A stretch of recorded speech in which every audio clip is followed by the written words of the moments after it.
Hey, hey, friends and revolutionaries, back with part 3 of the Review Revolutions Mark III Q&As, and we're down to like the last 6 questions here. So we're going to see if we can knock these out.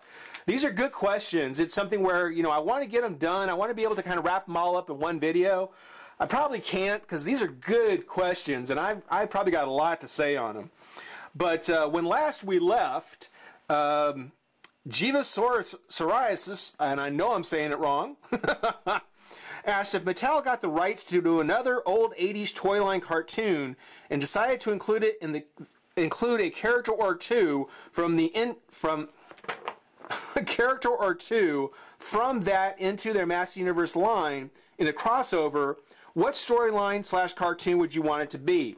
So I'm guessing you're referring to kind of how Hasbro took Matt Stryker from the toy line Mask and included it with the anniversary editions of the G.I. Joes that came out. I'm guessing that's kind of along the lines you're talking about because it's a great idea. There are 3 other characters from 3 other shows, 2 of them from the 80s and 1 from a little before then, but I think it still counts, that I would like to see.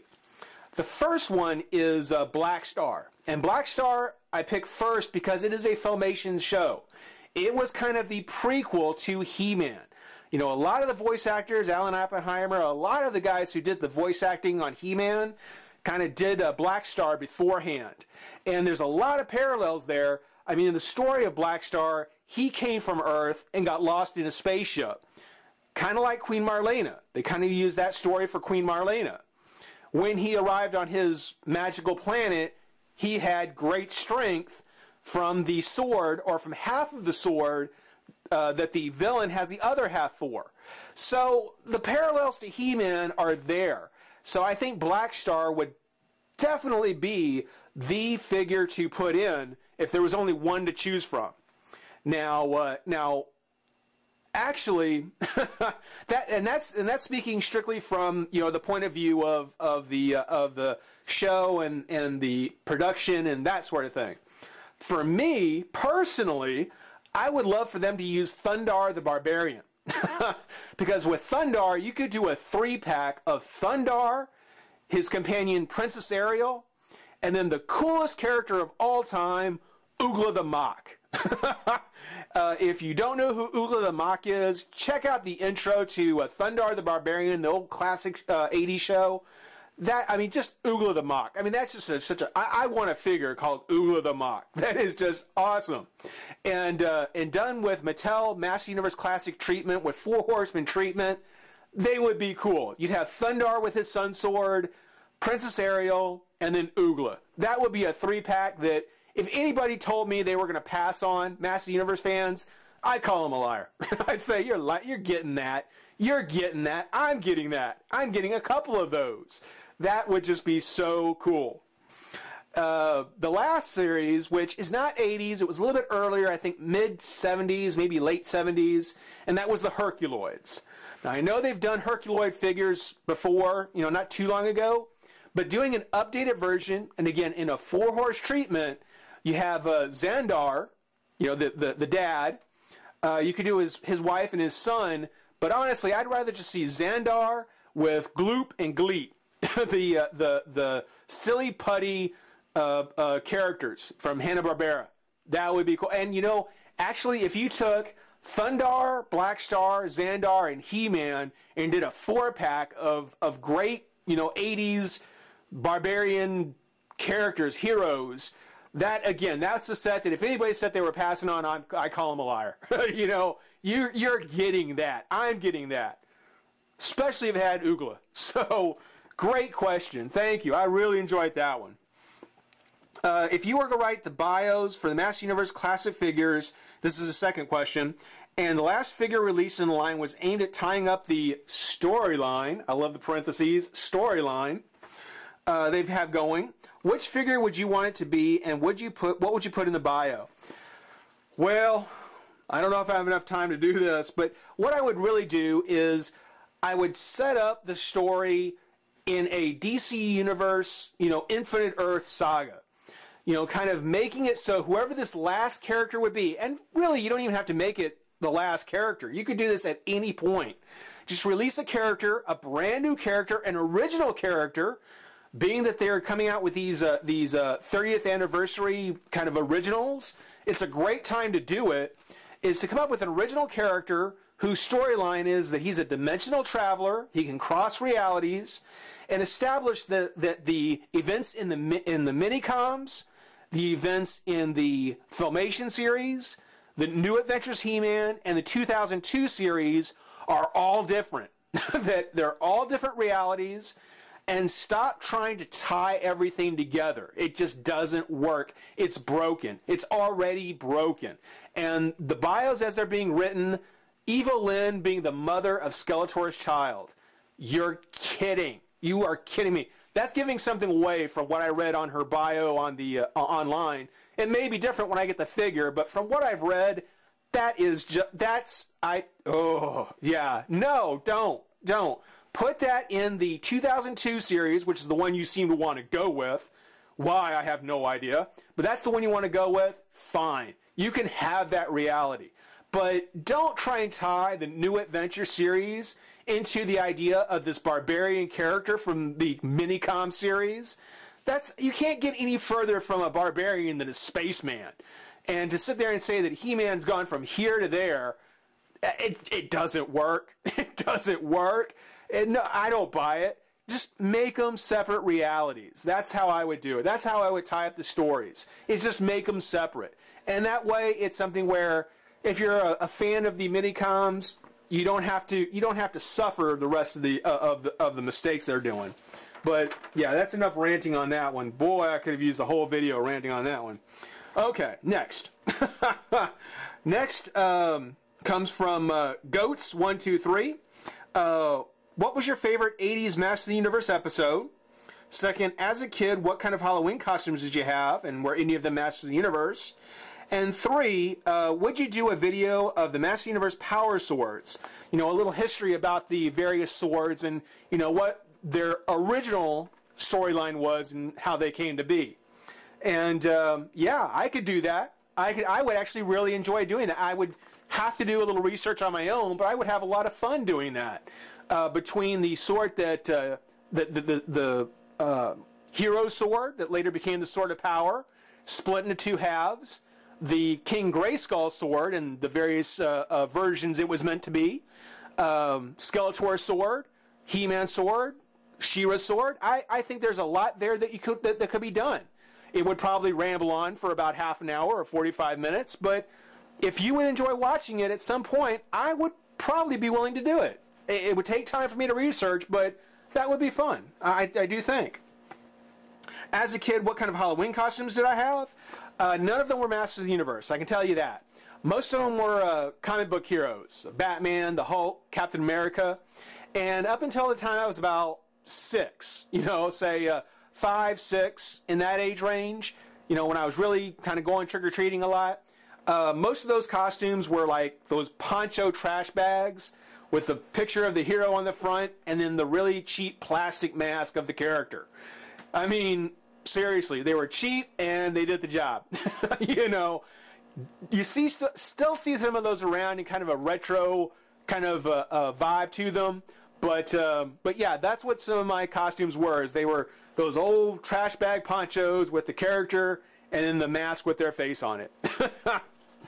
For my favorite Master Universe classic or Master Universe episode, the Filmation episode, it's Series 2, Episode 35. And I know that specifically because I've been watching it several times on Netflix lately. And the reason I like that one is because it's the origin of the Sorceress story. It's the origin of the Sorceress. This is a watershed episode. This one is one that actually establishes the origin of the Sorceress. And with her figure coming out here in January, I really want to see, now that I've mentioned it, of course, they're going to try and be more true to that now that I've mentioned it. And I'm going to take credit for that.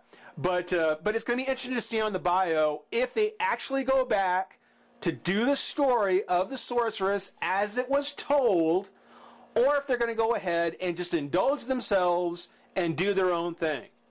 They're either going to do their own thing, which, if that's the case, I will never read bios off the back of those cards again. They're going to ignore it and just kind of dance around it, which I think is much more likely the case. Or B, they'll actually take time and show they care about fans, you know, give some real props to the old Filmation series as it should, and actually follow that story. Those are the three directions they can go. I'm a little, I don't know if that first one, if they're going to do their own thing. I'm scared that they would, but I'm more willing to bet they're just going to dance around it and not even address it, because they don't care about the fans as much as you might think. I don't think so. I'll qualify that and say I don't think they care enough to do it, but we'll find out. We'll see. Let's see. Next question comes from I'm Elitas. IMELITEZ. My question is, are you married with children? No, I am not. And therefore, I do not get the cover story when I'm at the checkout stand that it's for my kids. You know, when I bought the Barbie and Ken, yeah, that was for me. You know, I couldn't say no, it was for my little girl. No, I couldn't say it was for my wife. No, I don't have that cover story. It's for me. Let's see here. Next. Giant Guy, 1321. Here's a couple of questions. What's your most memorable Christmas or birthday gift as a child, and why? And if you won a competition to create a modern version of one character from each of those toy lines, who would they be and why? Doesn't have to be the main character. Okay. The most memorable gift I got for Christmas was the Death Star. And I don't know if anybody remembers that old Death Star playset, but it was massive. It was like 5 or 6 levels. I mean, it was from the big laser gun that was at the top of the thing to, you know, the control panel, the lookout post, all the way down to the actual trash compactor, which came with these little foam blocks that you could drop your Star Wars figures in and twist it and actually recreate the whole trash compactor scene. That was without a doubt my most memorable Christmas gift. I mean, it was one of the things where I will always remember it. The problem was that it was so big that you couldn't set it up any place for very long. And it wasn't really designed in a way that was meant to be just taken apart, put together real easily. You know, there were the bars, the plastic rods that held the levels apart. Eventually, they started to get lost. There was the cardboard that went around the outside that would like have a picture of the Millennium Falcon on it and stuff. Eventually, that got worn out and tore, and just, you know, over time it just wore out. It really did. And it was a great set. I'm not as big a Star Wars fan as I used to, but at the time, that was what it was all about, and that was without a doubt the most memorable Christmas gift I ever had. If I got a chance to bring back some, you know, I think a lot of these characters have been kind of folded into the Voltron series, so we may yet still see them come out. But back in the day, back in like the 80s, Mattel had a toy line called the Shogun Warriors, and they were like these robot figures. I didn't know the story. I didn't hardly know anything about them. They were made of die-cast metal, and they had virtually no articulation. You know, the heads might have turned left and right, and there might have been a little, you know, kind of hinge on the arms, but the legs never moved. They were fairly stiff, but they were still really cool. You know, they were like 3-inch figures.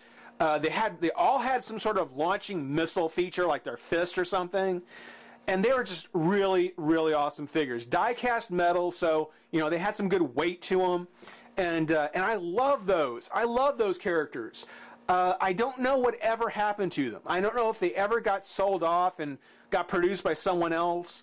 Last thing I remember was that the Shogun Warriors, I think, got folded into the Voltron series, and so you know some of them have shown up there. But the old Shogun Warriors, they were done by Mattel, and I would love to see just bring those figures back, update them, give us a little more articulation on them, make them out of die-cast metal. They would be so expensive, but make them out of die-cast metal, give them their launching features. That would just be really, really cool if they could do that. That's what I would do, personally. Last page and last 2 questions. Let's see here. Dweezy661. Can we see you? We'd like to put a face to the voice. Yes, you can. Not now. Not now, but as I mentioned before, you know, whenever I get a chance to really go to a good Comic-Con or convention, I won't be going alone, and I know that I'm going to have friends who will be taking pictures, shooting videos, and I will definitely post that and share that with you. And in those videos, you'll see me. I'll make a point of showing up on camera and saying, "Hey, hey." So you'll get to see me when I get a chance to go to one of the really big cons and really, you know, be able to, you know, have something to show off and have some friends to help me out. Because right now I'm doing this all on my own. Last question comes from Rose Marlin, and got about 3 minutes left. It's probably too late. Nah, I got plenty of time. I was running late on doing these. Do you buy comics or trade? I do buy. And which series do you currently follow? Do you have any friends in your city that collect figures as well? Rather bland questions, but I was curious. No. These are great. Great way to go out on. Yes, I do buy comics, and right now I'm following the New 52. The Justice League, I like where it's going. I like the fact that it opened with Batman with Green Lantern. That was great. That was cool. I'm also following Justice League Dark. It has some potential. I like seeing Deadman. I'm a big Zatanna fan. So seeing Z is just great to see her. I'm sad to see that she lost her title when the New 52 started, but at least she's out there. Hope she gets back to her original costume soon. What else am I following? I am following Batgirl reluctantly, but I am following it. I'm following Batman and Superman, obviously, and I'm pretty happy. I'm not disappointed in any way with what they've done with Batman and Superman. Supergirl, I think, has been doing really well. That's one I'm probably going to follow for a ways yet. Catwoman, I'm about to give up on. I'm not digging Catwoman's story at all. I think she's definitely better as a peripheral character in Batman. I don't care for her in her own title. Same thing with the Huntress. Her story is dragging on way too long, and it's just I'm losing interest in it. So, you know, Batman, Superman, Justice League Dark, Batgirl, Supergirl, what else? Batgirl, Supergirl, Catwoman, and Huntress. And it's about half and half. So, you know, I may give them all one more month. I'll give them one more month on all those titles, and then I'll be cutting back. So, we'll see what happens. Okay, so, all right. Well, that wraps up the Mark III Q&As. Hope you guys enjoyed listening to me prattle on. I had fun with it. It was fun. I enjoyed it. Thank you. Great questions, everybody. And I certainly want to thank you for subscribing and watching. I can't tell you how much it means to me. That's just very, very cool. Thank you, thank you, thank you. And I want to show you how much I appreciate this by in the first two videos, the first two question and answer segments I had, the giveaway was a bit of a fluke. It just turns out that I was able to do it. In this case, though, I figured I'd go ahead and keep it going with the giveaway. But I go ahead this time and make sure that it was going to go to people who are really participating.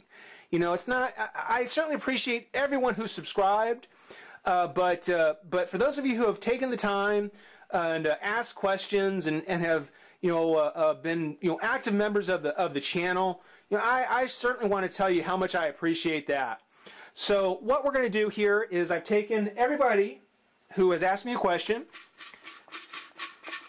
put it in the fishbowl, and the person I draw is going to get a choice between either the Green Lantern's Light 5-pack with the Guy Gardner figure, the exclusive Guy Gardner figure, or the Molar vs. Skeletor 2-pack, which, everybody's kind of down on this set, but I think it's very cool. And I got a couple of them in those mystery boxes, so it seemed like a great chance to be able to have something to choose from. Got to actually pick two. So what we're going to do here is we're going to take the fishbowl. We'll actually set it up there. And we're going to reach in.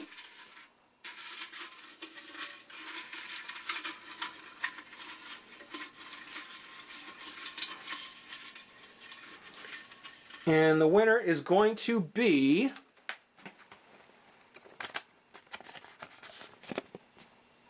Yeah, 8, yeah. Or 8, yeah, 8. See, I said your name wrong, but I showed it here. 8, yeah, 8. You're the winner of the Review Revolutions Mark III giveaway.